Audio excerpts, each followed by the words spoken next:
Welcome to another post-game edition of Brownie Bites here on YouTube. I'm Daryl Ruiter, coming to you from Huntington Bank Field, where the Browns dropped a tough one, 23-20 Sunday afternoon to the Buffalo Bills. Missed opportunities galore cost the Browns once again, as they did have a chance to steal one from one of the better teams in the AFC, but ultimately came up short. Let's start with some real tough news. Devastating injury to rookie running back Quinshon Judkins. His season is done. Judkins suffered a dislocated ankle and a broken fibula. Head coach Kevin Stefanski revealing that news following the game. And again, Judkins' season comes to an end. He was outstanding rushing the ball for the Browns, as he'll finish the year with 827 yards and 7 touchdowns on the ground. That is a pretty significant loss for the Browns offense. So obviously he will now have surgery, and we wish him well in his recovery as he'll work his way back for the 2026 season. This is the 5th time this season, though, that the Browns scored 20 points or more in a football game, so they got that going for themselves. Now let's go to the guy that everyone wants to talk about, and that is quarterback Shedeur Sanders. Another up-and-down style performance for him. Some good and, of course, some not so good. He had a couple of tipped passes close to the line of scrimmage. One of those got deflected and ended up as an interception. Another one was off target on a throw to Quinshon Judkins, a little bit behind him, went off the hands and shoulder pad there, and ultimately got intercepted as well. A couple of situations where Shedeur did struggle on a 4th and 2 situation there in the fourth quarter. He got sacked back to his own 30-yard line. He has also had another series where he got sacked on 2nd down and then an intentional grounding penalty at the 1-yard line. Replay assist came in and tried to award a safety to the Buffalo Bills because the grounding occurred in the end zone. And then replay assist corrected replay assist by saying, in fact, the original call by the officials on the field was correct. Shedeur Sanders and the grounding penalty took place at the 1-yard line. Here's the bottom line. The statistics for Sanders, pretty Dillon Gabriel-esque. 20 of 29, a $157, a touchdown. The 2 interceptions, a 64.9 rating. Shedeur did make some outstanding plays with his feet, and this is what's so exciting about this young man. Aside from his arm talent, 4 scrambles for 49 yards. He did get sacked 2 times, but again, made some really, really nice runs to keep drives alive for the Browns. He also had to leave the game for a little bit, suffered a cut on the pinky on his throwing hand. He had to leave the game and get patched up. Didn't look all that great on TV. A little more blood than I think some folks maybe care to wanted to see there. Dillon Gabriel came on in relief in that particular situation. Ended up getting sacked on 3rd down, his only snap there, and it resulted in a 24-yard field goal that made it a 13-10 ball game, with the Buffalo Bills leading there in the 2nd quarter. Let's look on the defensive side of things, because it was a tough watch there in the first half. The run defense just absolutely got set on fire. Entering the game last week during his weekly press conference, which usually takes place on Thursday, defensive coordinator Jim Schwartz had told us if they don't stop James Cook and that Buffalo Bills running attack, they have no chance. Well, they ended up actually having a chance in this game, despite in the first half being virtually unable to stop Cook and that running attack. Cook finished with 117 yards and 2 touchdowns. Buffalo in all had 3 rushing touchdowns on the day, but 100 of Cook's yardage came in the first half. Basically, the Browns tightened things up there on the defensive side of the ball, the run defense, I should say, and that is what ultimately gave them an opportunity to crawl back into this football game and make something of it there in the second half. Another special teams blunder. What else is new? This pretty much happens on a weekly basis. A little shocking to hear Kevin Stefanski extol how good the special teams have been. maybe he's just specifically talking about the long snapper, the punter, and the place kicker, because the return unit has left a lot to be desired. But they had to abort a 48-yard field goal at the end of the first half. And Corey Bajorquez, the punter, who serves as the holder on the place kicks, ended up having to get up on the low snap and just throw the ball away because there was really nothing for him to do with it. And they went in to halftime trailing.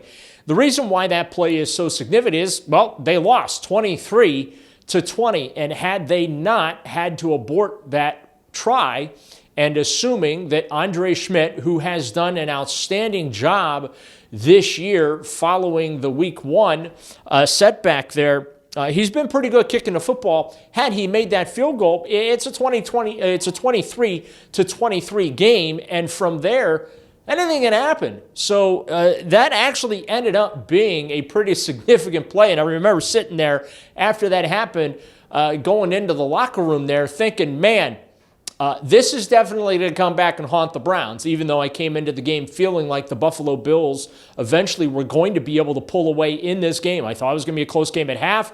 The Bills would be able to do what a lot of teams have done to the Browns in the second half, and that is get stops and then ultimately pull away. And that never materialized. And so that missed opportunity there at the half by the special teams unit, boy, oh boy, that ended up being a real dagger. Another bright spot, because, again, it's been a long season, and we certainly don't want to just be hammering on the negative all the time. Let's give Harold Fannin Jr., the tight end from Bowling Green, the rookie there, let's give him a standing ovation.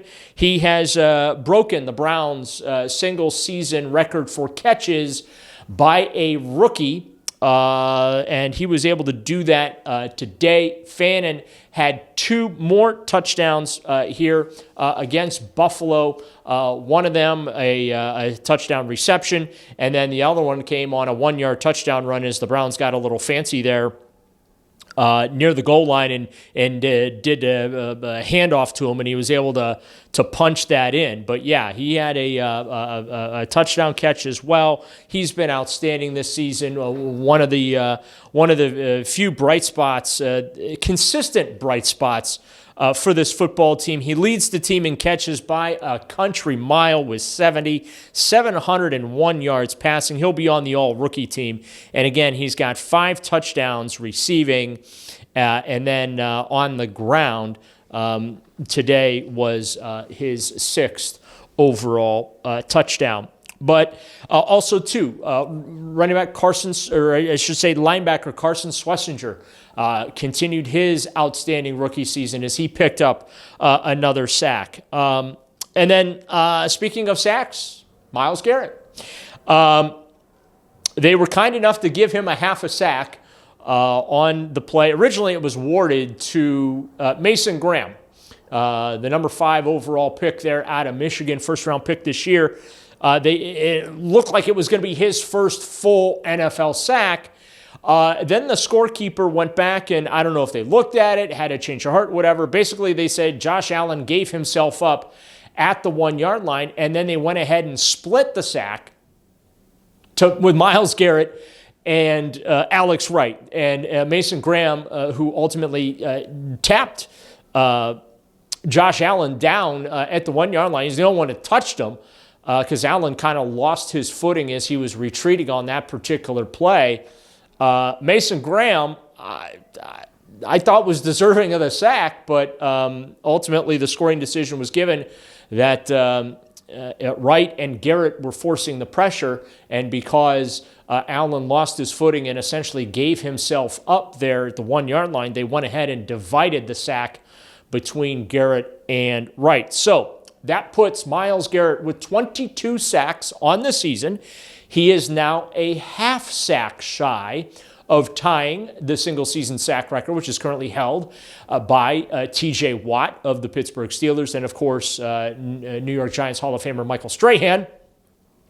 And his next full sack will push him past that mark. But Garrett now with a full 22 sacks on this season, and he's been able to do it without many opportunities. And he didn't get a lot of opportunities on Sunday. He came close a couple of times to getting to Josh Allen, but Josh Allen attempted just 19 passes, completed 12 of them for 130 yards.